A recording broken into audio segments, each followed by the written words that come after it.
students, welcome back to a new video session. So this is going to be final part or the conclusion part from chapter 11. So far we have 4 to 5 video sessions and there we have covered the entire chapter.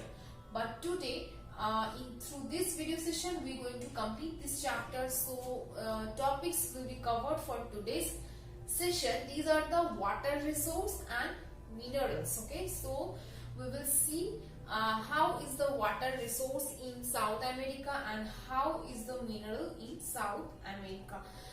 So we are starting with water resource. It's page number 127. So South America has a vast unutilized water resource. The large river Amazon flows throughout very dense forest. So its water are not used for irrigation and hydroelectricity power generation. So we all know that the main river of South America is the Amazon River and it is passing through a dense forest.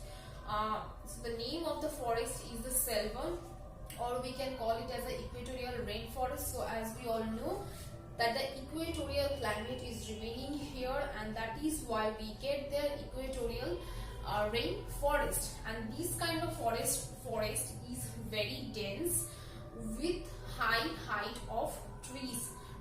Height is 40 to 60 meter. Okay, so the river Amazon is flowing through that kind of dense forest, and that is why the river water is not utilized for the hydroelectricity purpose, hydroelectric power generation and the irrigation. Okay, and however the rivers Amazon, Orinoco, Parana provide inland water transport. So people there, the native people of South America, they use these rivers. These are the Amazon, Orinoco and the Parana river. They used as a way of transport. Okay, way of transport. Countries such as Brazil, Argentina, Paraguay, Venezuela have developed a hydroelectric power project on a large scale. But though some of the countries like Brazil, Argentina, these are the countries has developed a hydroelectric power generation. Okay, and the many short, swift flowing streams that rush down the steep slope of Andes to the Pacific coast in the west are significant for the power generation. So these countries has utilized the swift flowing streams that flow on the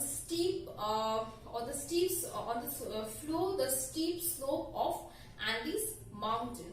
So that is all about the water resources. What we have found from here, that the main river Amazon water is not used for hydroelectric power generation and also the irrigation purpose. But however, some of the countries has developed hydroelectric power generation themselves by using streams that are flowing over the Andes mountain.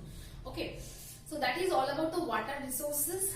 Next topic for today's discussion, that is the minerals. Okay, so we will see how the mineral resource of South America. Okay, so before I narrate the minerals, I want to say that South America is very rich for its mineral resources, and that is why Europeans are attracts always of these minerals, and many of their minerals are not utilized. They are remain in the nature and they have potential mineral resources. Okay, so let us see what is written in your text.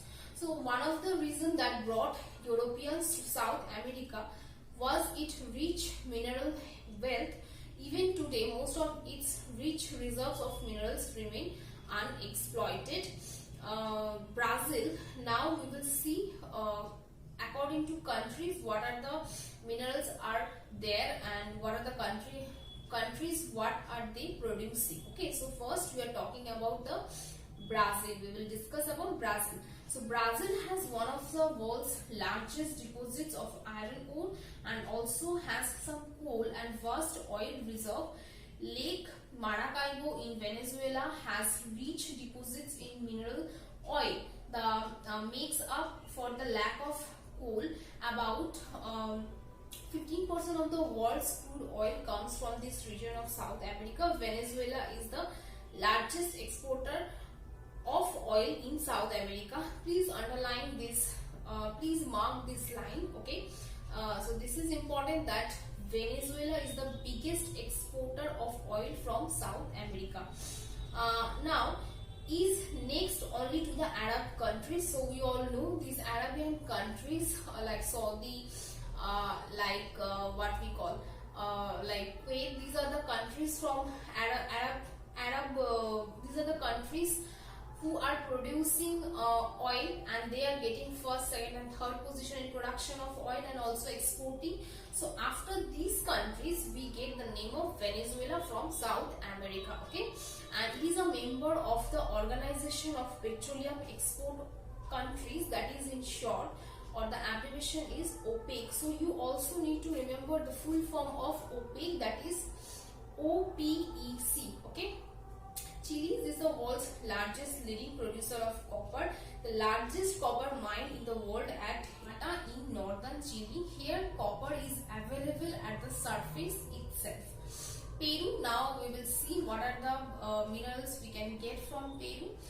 So Peru is another important copper producer in South America. Atacama Desert is still rich in nitrates, which is important for making fertilizers. Bolivia is one of the leading countries in the production, leading countries in tea production. Gold is found in Colombia, Brazil, Ecuador and Peru. Bolivia and Peru, these are the two countries have silver. Reserves of two rare minerals like platinum and vanadium are also found in Andes. Bauxite is mined in Guyana and Suriname. So these are all the minerals we have seen how according to countries different minerals are there, and some of the minerals are unexploited and remaining there, okay. So from this paragraph we learned that the South America is very rich in minerals. So how you will prepare questions from this topic, minerals. So you going to get 1 marks question from these paragraphs. Suppose if the question is asked, what is the leading producer of copper from South America, then leading producer of copper from South America, then your answer will be Chile, okay. So this is how you have to prepare 1 marks question from this paragraph. And if you get broad question like discuss about the mineral resource of South America, so in that case you're going to mention 5 to 4 countries name and what are the resource, what are the mineral resource we are getting there, that you have to mention, and marks will be 2 to 3, okay, not more than 3, okay. Yes, so that is all about the minerals and water resources. I hope the chapter is clear to you all. And if you still have any doubt, you can ask me in our online classes. Thank you. So students, that is all for today's session. Sorry I couldn't show my face because of the camera angle, but I hope you have understood the session. Thank you all.